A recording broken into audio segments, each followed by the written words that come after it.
Swing it, Daddy.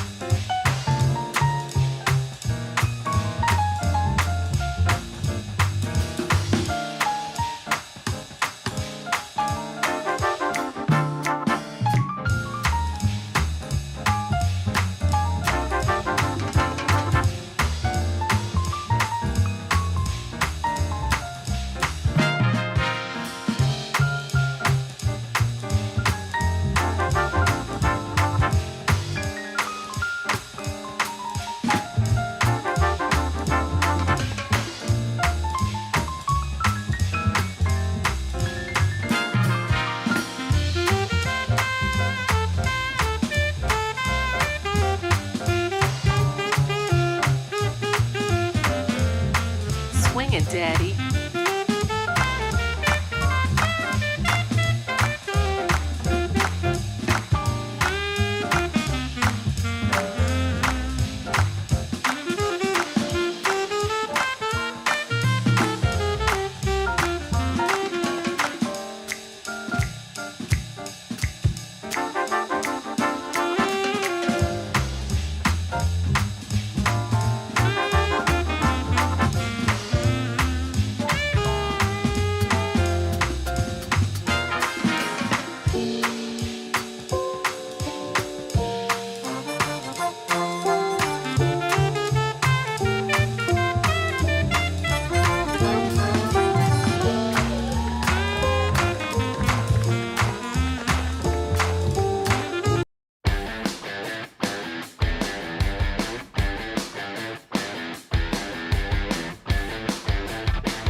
Oh yeah, welcome everybody. This is the Ref Room. It is Wednesday. I am Scott Smokin Silz, being joined by our local referee-in-chief, Mr. Brad Baumruck.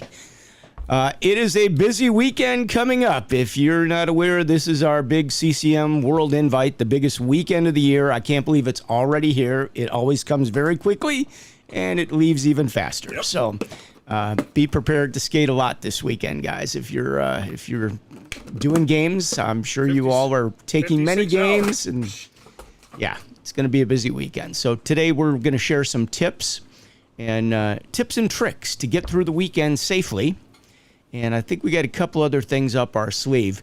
I don't know, were you able to watch the Ranger and Washington game last night? No. Man, I turned it on for the second period. It was incredible. Like, what a great game. And they had a play that, like, all players should watch. A guy from the Capitals broke his stick, and he's almost got a breakaway. He's got like a 2-on-1. He's got a broken stick, and he's coming.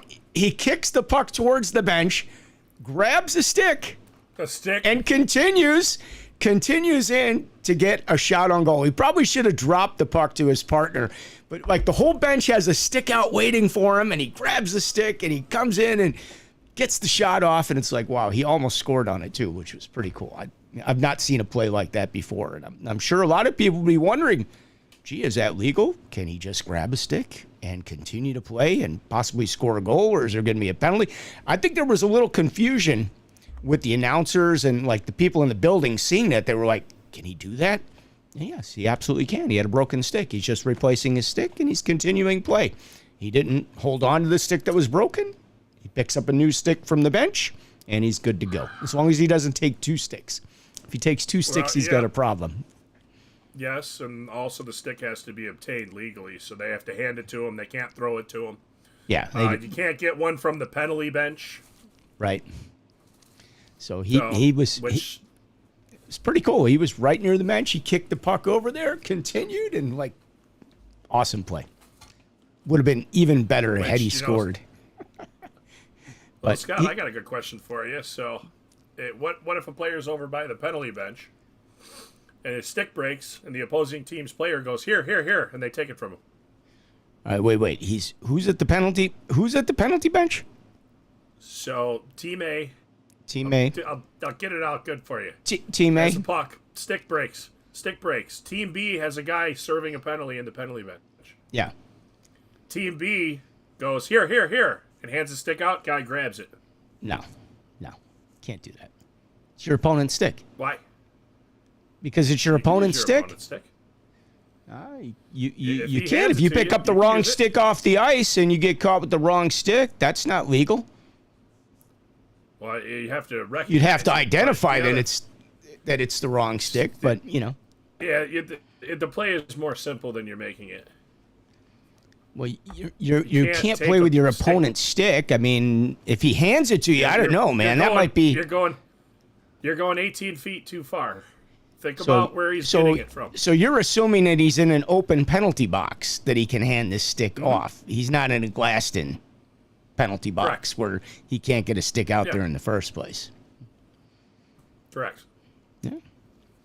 You're making If he's dumb enough to hand you the stick, you could probably take the stick if he wants to give it to you. I mean, but I doubt it because he's taking the stick from a player that's in the penalty box. So I would say you can't do that. I would say you can't do that. But it'd be fun to watch. Here, take my stick and see if you can score with it. Yeah. Amazingly, I actually saw some guy do that in junior hockey. Really? Ref in the game, and he handed out his stick for somebody. Team, right away, he was right next to him. He goes, here, and the guy just had a natural reaction, grabbed it, and then I hit the whistle, and he was like, penalty. In the box.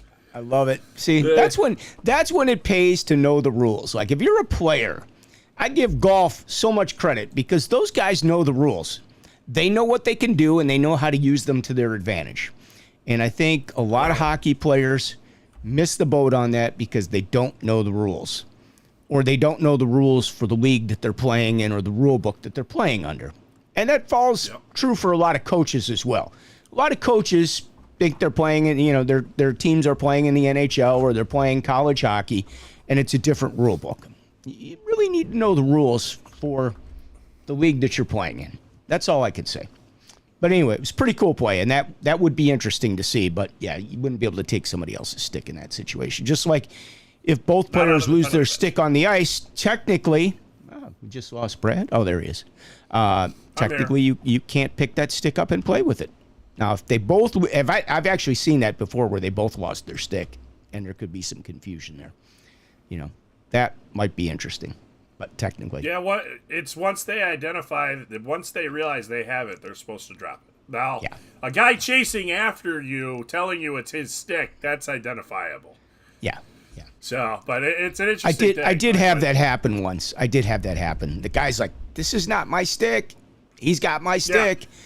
Yeah, he's got my stick. I got his stick. We'll get those back for you. Yeah, we'll exchange those for you. Anyway, it's an easy trade. Right. So we got a couple tips for you today, and I guess the number one is hydrate. Start now. Definitely. Start now. Yep. If you're not hydrated, and if you cramp up, if you're a person that's susceptible to cramps, get yourself some tonic water.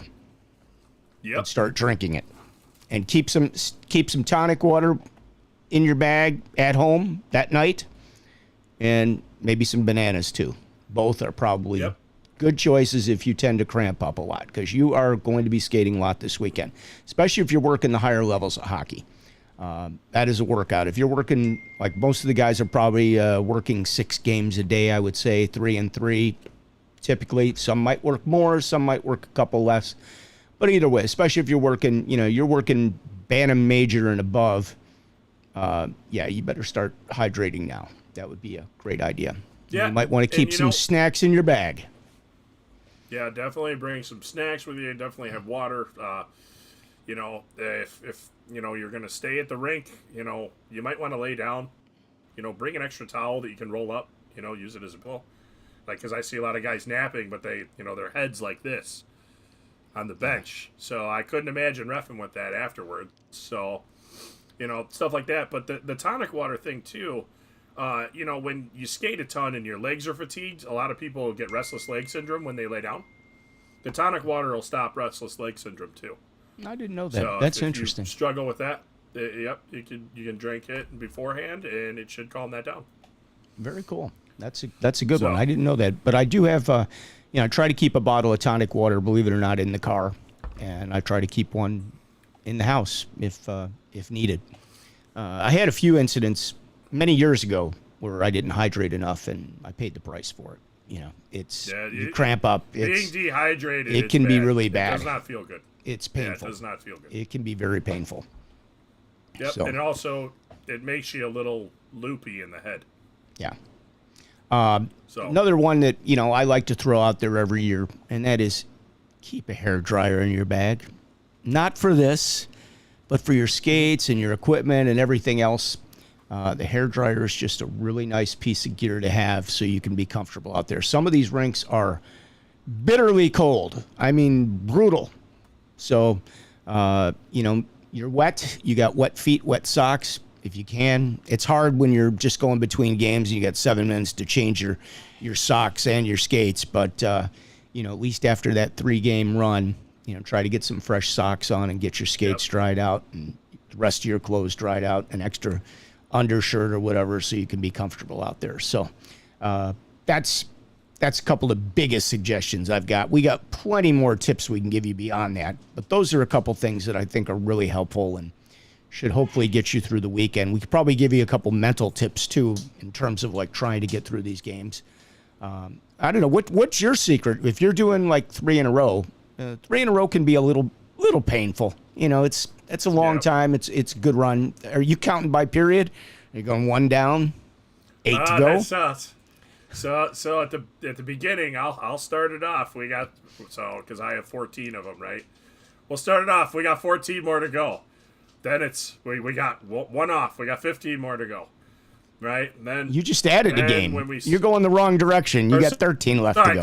Sorry. We got 11 to go, or 13 left to go. So you're already loopy, there, right?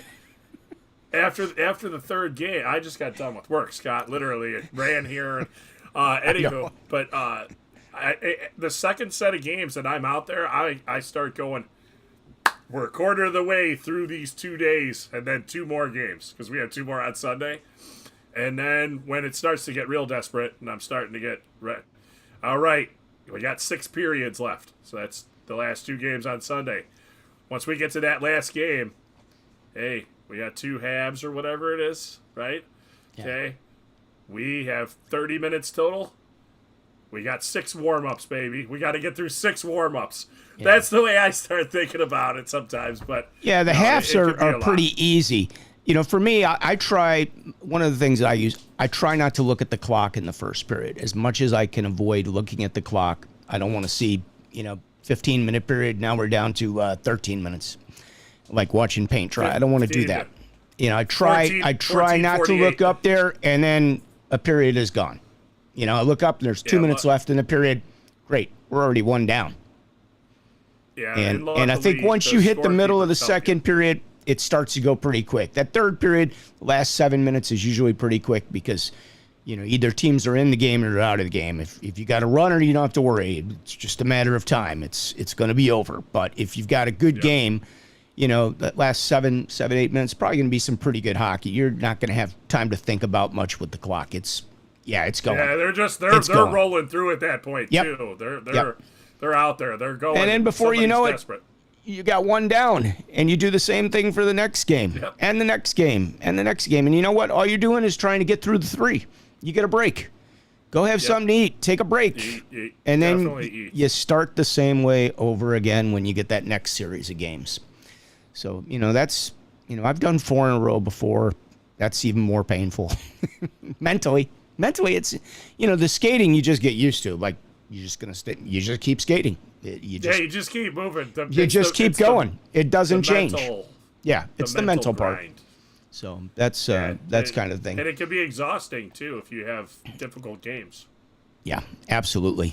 And being comfortable out there with everybody and keeping everybody happy as much as possible makes the game go that much smoother and that much quicker. Brian says, being a marathoner has me well prepared for CCM weekend. Electrolytes, and then more electrolytes. And yes, get that Gatorade going and that does help. So electrolytes are your friend. And, you know, Yep, 100%. almonds, anything that's kind of filling and easy. Almonds, Not those too are a heavy. good snack. Not too heavy. You can carry peppermints with you too if you're one that's starting to get hungry. Peppermints curb off you being hungry. Yeah. Good suggestion. So that's a couple of things that we like to do. I'm sure more of you have other things that you use or tricks that you use to kind of get through a lot of games like that. But that's a couple tips we have. Again, having lots of clothes, lots of stuff. Have backup stuff with you. If you got an extra pair of skates, doesn't hurt to have them in the trunk of your car. You know, if you get a blade that breaks or something crazy happens, you know, it's a lot of skating. You know, you're going to be on the ice 6 games in a day. You could be out there for 8 or 9 hours easily on the ice. It's a lot. You know, it's a full work day for a lot of people.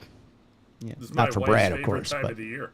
What's that? This is my wife's favorite time. She gets rid of you. Yeah, I'm gone. She's free. But she's got to go to someplace. I forget. Where's she going? Your kids are going to a tournament? Yep. So the dog will be here patrolling the house along with a couple neighbors and stuff like that. So yeah, very cool. All right. We were going to talk about score sheets. You and I had a conversation last night. You know, we always chit chat, but we talked about score sheets a little bit last night, and I think that is actually a really good topic to talk about because if you're filing an incident report, there's a lot more to these so that they can be tracked and people can get statistics and all that good stuff. So accuracy for this stuff, I'm sure we're going to be on Game Sheet for CCM, right? Nah, it's the iPad. The iPad. Paper. Oh, is it paper? Pretty sure it's paper. Is it really? Paper. Okay, I thought we'd be on Game Sheet. Sure. Because a lot of the tournaments are on Game Sheet, so I'm kind of surprised. But anyway, That's a lot of iPads. Yeah. That's the problem. A Okay. lot of iPads. All right, so we're on iPaper. You're on Xerox. iPaper. All right, Xerox single. I'm on Single iPad. ply. You're on iPaper. Single ply. You know, the one thing with it too, get a photo of the score sheet if you have something happen. You know, when you do it too, also, you know, check to make sure that the player's number is on a player. If it's on the score sheet for a game, make sure if there's a number 7 that you threw out, make sure there's a number 7 on the score sheet before they let the coaches go. Yeah. Or else you got nothing. You just, hey, I threw out number 7. Who is it? I don't know. Number 7. Like, great. Number 7. Great, number 7. That's his name, number 7. So it's on the back of his jersey. That's his name.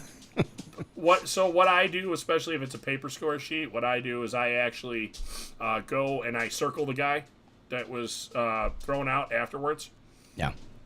That way I have quick reference to it as well, so I don't have to find them. Luckily on the iPads when you're working with them, it won't allow you to put somebody in there that's not on there, number wise. It triggers, but with a paper score sheet, that's important. The other thing too, you need to count how many players are on the ice compared to how many players are on the score sheet. Right. Because if you got 18 guys on the ice and 16 on the score sheet, obviously there's people missing. Correct. All right, and also if you got 18 on the sheet and 16 on the ice, but yet they're not out there, that's called ghosting players. So in other words, players have to play in so many games, and in the, like CCM, sometimes they use these games as league games along with the CCM, and then sometimes they use them also for like nationals to get in. So you can't have somebody ghosting players for their percentages for them to get in to these tournaments. They have to play a certain amount to be a recognized person of that team and yada yada to qualify. So ghosting players can be a real problem. And somebody that's smart that is going to take a shot at it. Hey, I ghosted the guy that's not here. Guess what? He was now, and the referee should have caught it. So. Right. And do you like them to mark that as absent, ABS, or do you like them crossed off the sheet completely? ABS. Cross them off at the end. Yeah. Okay. There you go. All right. Those are some tips. Make sure you review the score sheet at the end of the game.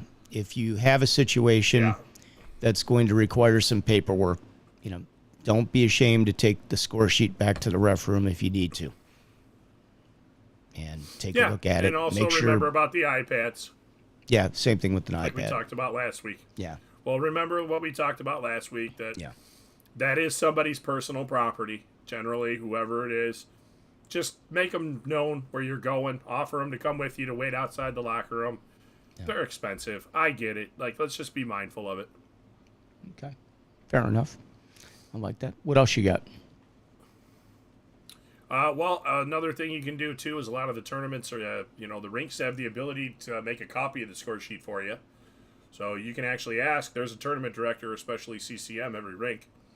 They'll be more than happy to make a copy for you. And some of them that have been doing it for so long here in Illinois, we're lucky. They just bring you a copy. Yeah, they know. They know when there's a problem. It's like, here's your copy. Yep.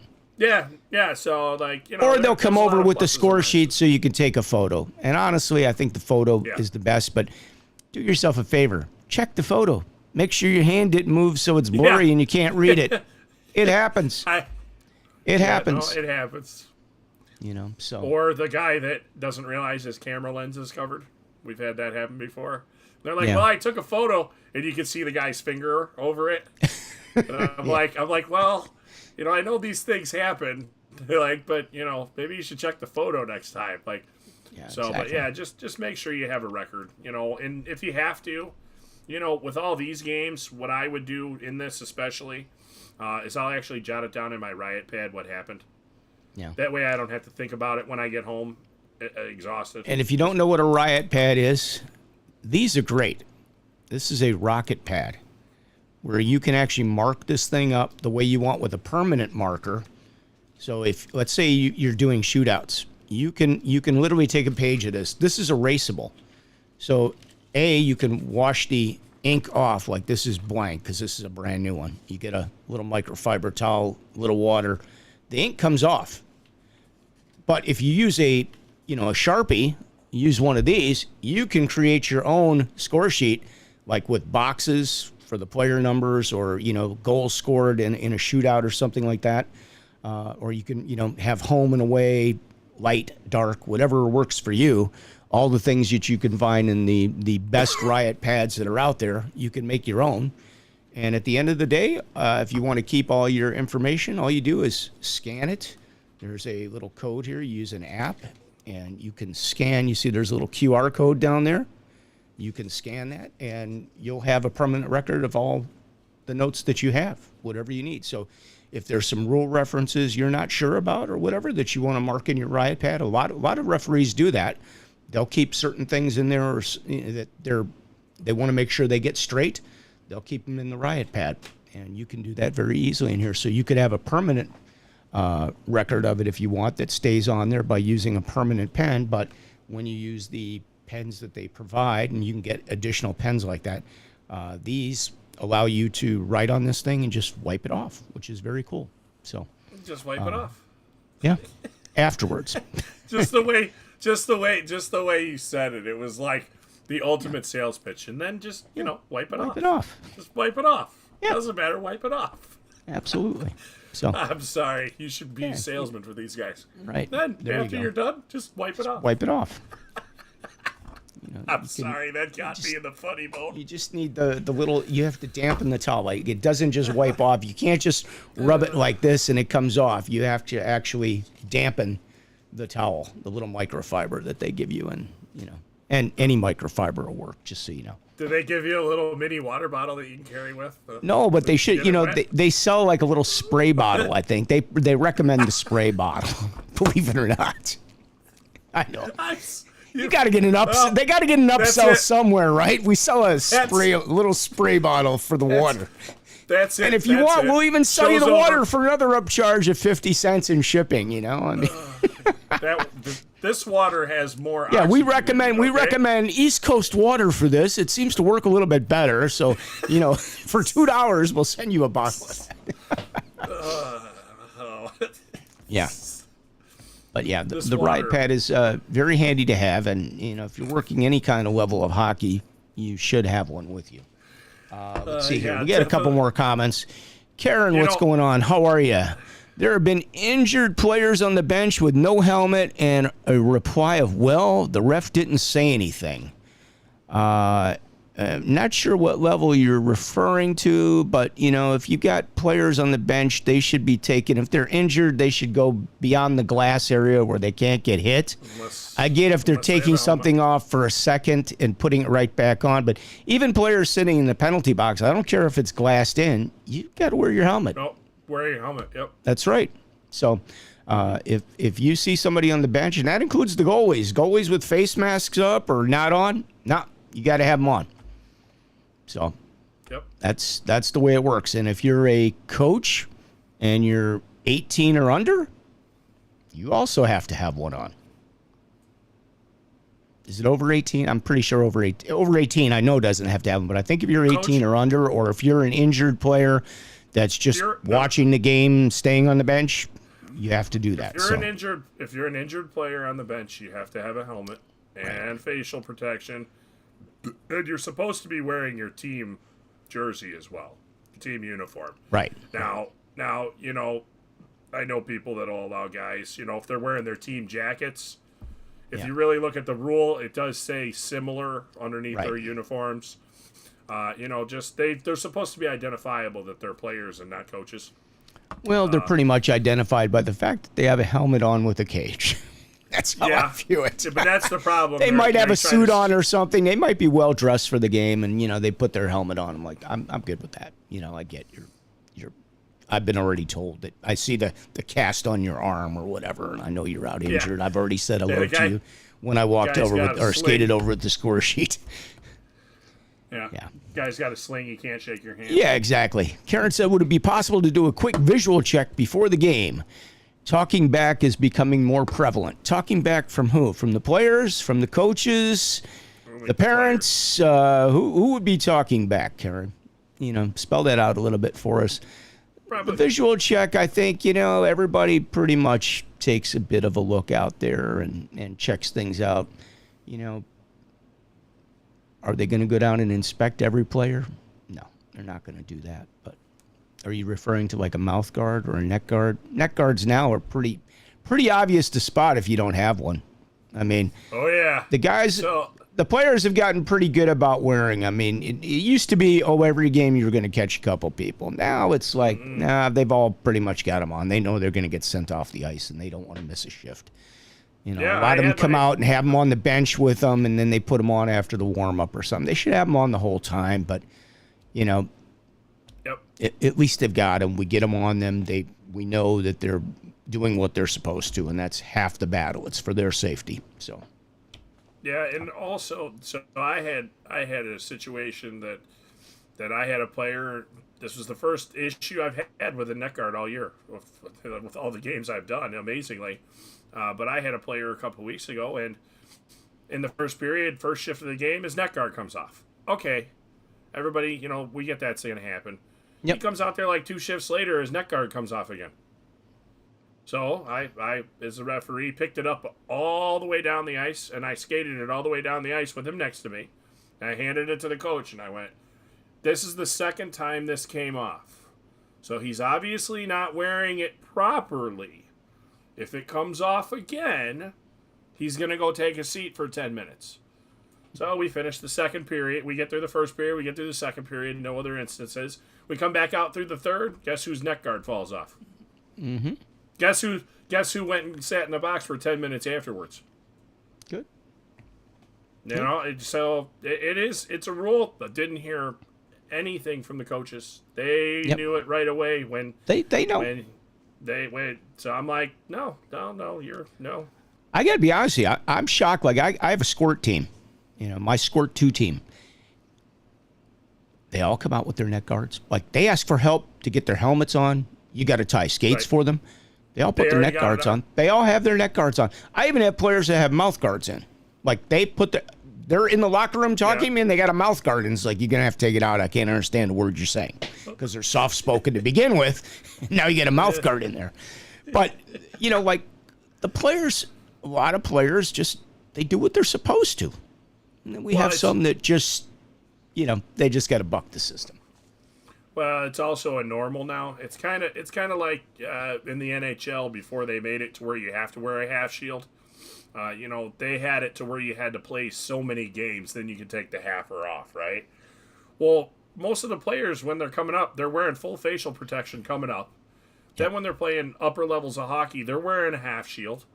So, like, it's no longer the guys are taking it off, so they've just completely eliminated it. So, as society gets more used to it, it'll become less and less of an issue. So, the one thing I'll say, for any parents, just invest in the shirts. Just invest in the shirts.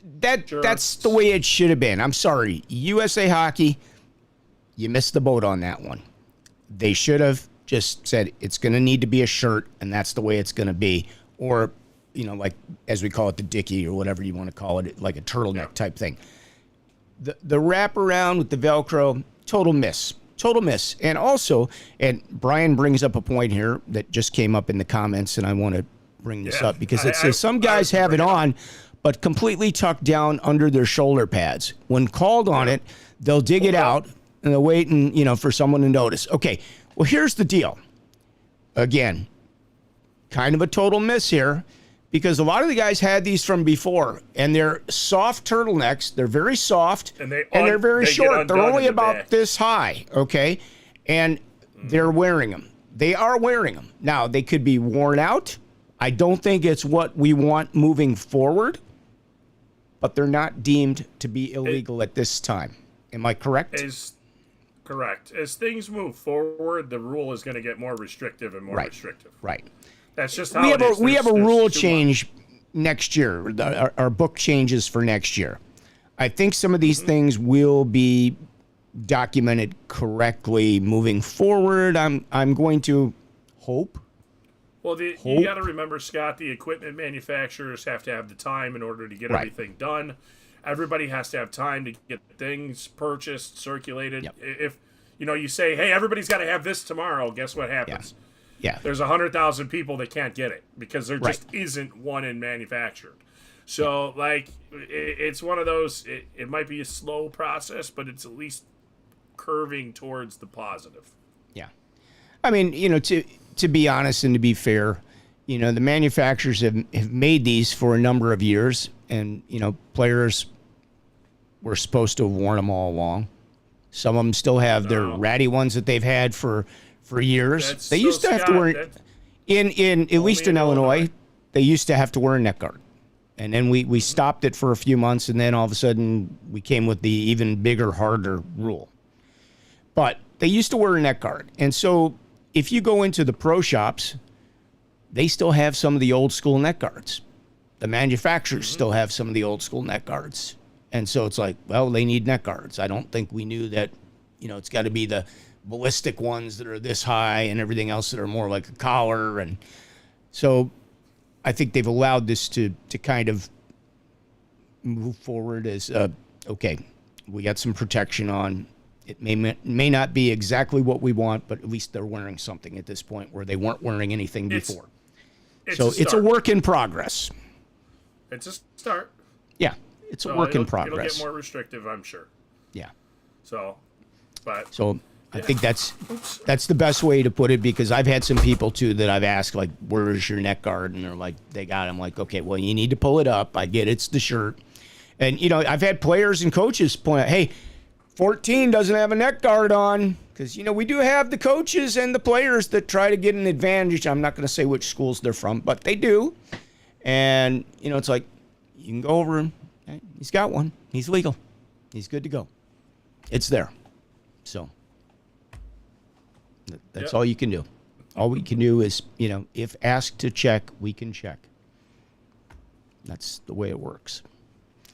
But make sure if you're asking or telling us about somebody else, make sure all your players have one on, because we have teams that try to do that too, and they don't have their stuff. It's like, oh, you're going to play that game? You're going to go down that road? Okay. All right. Let's see how it works out for you. Because never goes well. Never goes well. Never goes well. So. Everybody gets off. Yeah, that's all I can say. All right. Well, with that being said, we're not going to make this a long one. It's going to be a long weekend for most everybody. Yeah. It's going to be a long weekend, baby. Yep. I'm ready. Are you ready? I am ready. It's going to be different for me. I'm disappointed. I work late nights because I do men's league still as well. And so I sleep in a little bit later. And I'm available all day tomorrow because I did have one game that canceled. And all these games came out, and they went as fast as they came out because the text message came out in the morning while I'm sleeping, and all the games were gone. So I would have liked to have worked some of those games tomorrow, but there was nothing available to take. So I'm disappointed by that. I will say that. And then I will tell you that, yes, I am. My squirt team is going out of town, so I am going with my squirt team and also to help the squirt one team as well. Because they're going to be short-staffed, so I'm going to help with one of their games. So I don't get to skate this weekend, so I'm kind of bummed out, actually. I'm skating the game tonight, and that's it, man. That's the end of my week. Halloween, they canceled the games for tomorrow, so I will be back probably Tuesday night, or Monday night. Monday night working, I think. Monday night I'll be back working, I guess, skating, that sort of thing. Monday night. I won't Squirt team had many neck guards missing. Yeah, nice try. I don't think so.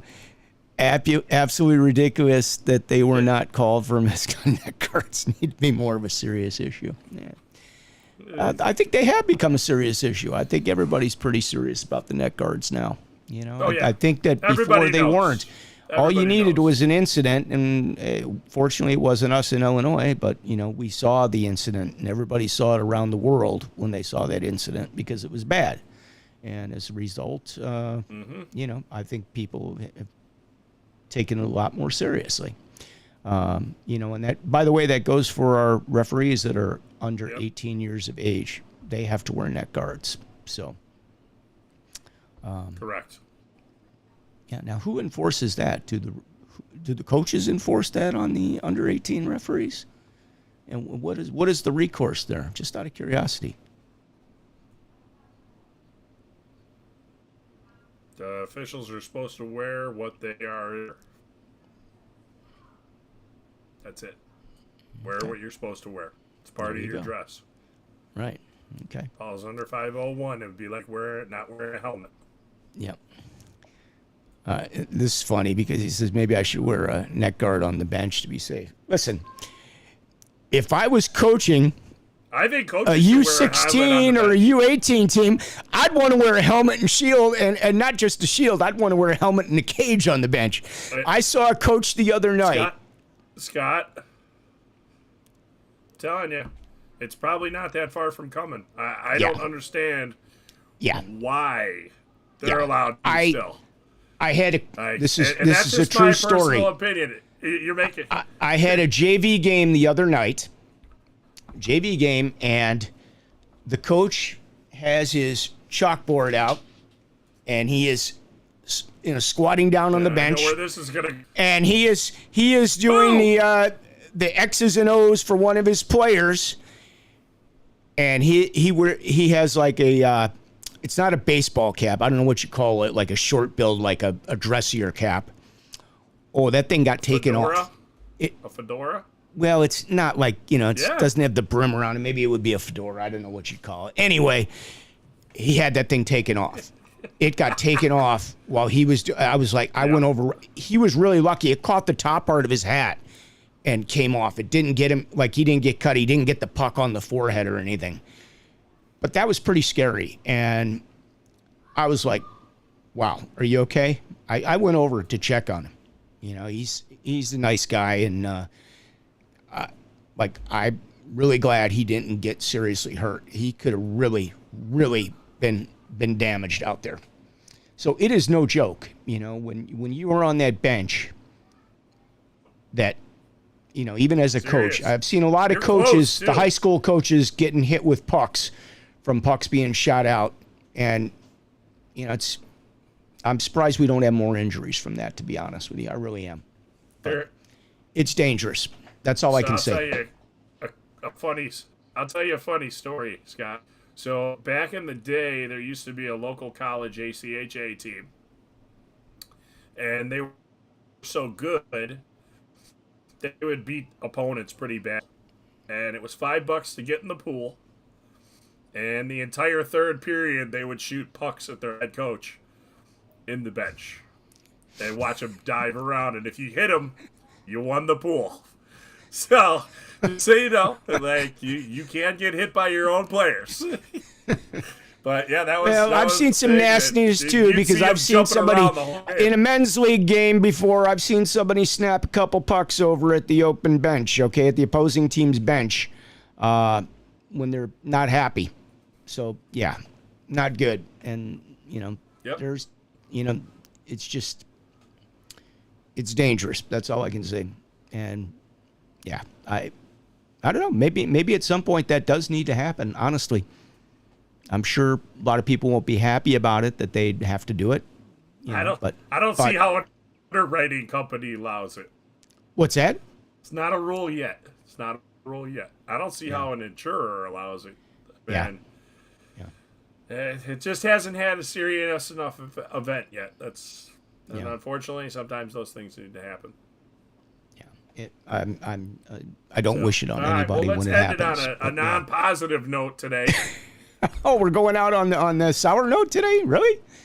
Yeah, okay. That's not like you. I thought our glass was half full. We were going to end good, and then you kept going. I thought your beer was half full. I'm going. Hey, look, I saw a coach. I got too many. I saw a well-known coach get hit with a stick too on the bench. You know, like you're talking to your players, and you're over by working the door, and somebody comes by and bam. And yes, he did get opened up.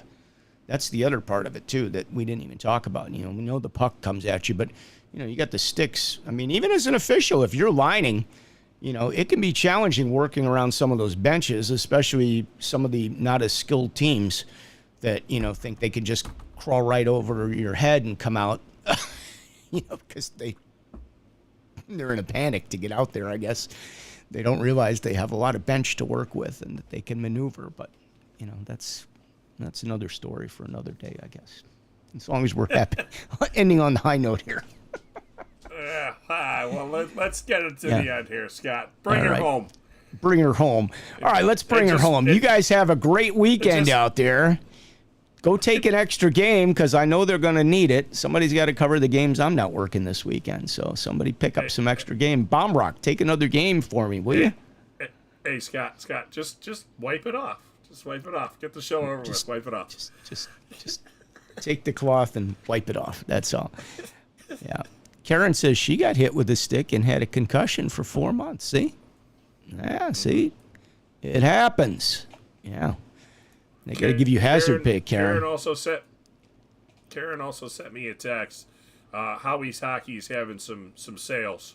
So for Halloween. What are you giving? I saw that by, you know, they're not getting a free plug. They don't send us free tape, do they? Did you get some free? Did you get some free tape or free laces? Some free referee laces? No, we don't get anything. So you know. There you go. Clip it and send them the video, Scott. Yeah. Right. Yeah. Here's your free pair of laces. Yeah. Here's your discount code. All right, guys. You have a great weekend, everybody. We'll see you next week, Wednesday night. I think we're on next week. I'm not sure if we're going to be, because I think I have a high school game or something that's cutting close. I believe you have a high school game, sir. Yeah, I believe so, too. So we may not be on next Wednesday. So we'll be back in 2 weeks, I believe. I spoke to Brett yesterday for a while. I think he's going to join us on the 20th. Yeah. That's the plan. That's what you put in the calendar. I know. Well, I'm just saying, get some videos and all that good stuff. So I thought we'd spruce it up and have some guests on the show and yak it up a little bit like we like to do. All right. Have a great weekend. Stay safe, everybody. Look forward to seeing you back in 2 weeks. And again, have fun out there. It's going to be a great weekend. You're going to see some great hockey. And on behalf of the Ref Room, I'm Scott Smokin Silz, along with our referee-in-chief, Brad Baumruck. Have a great week, everybody. Peace out. All right, we'll see you. Wipe it off. Right, wipe it off. Wipe it off. Just wipe it off.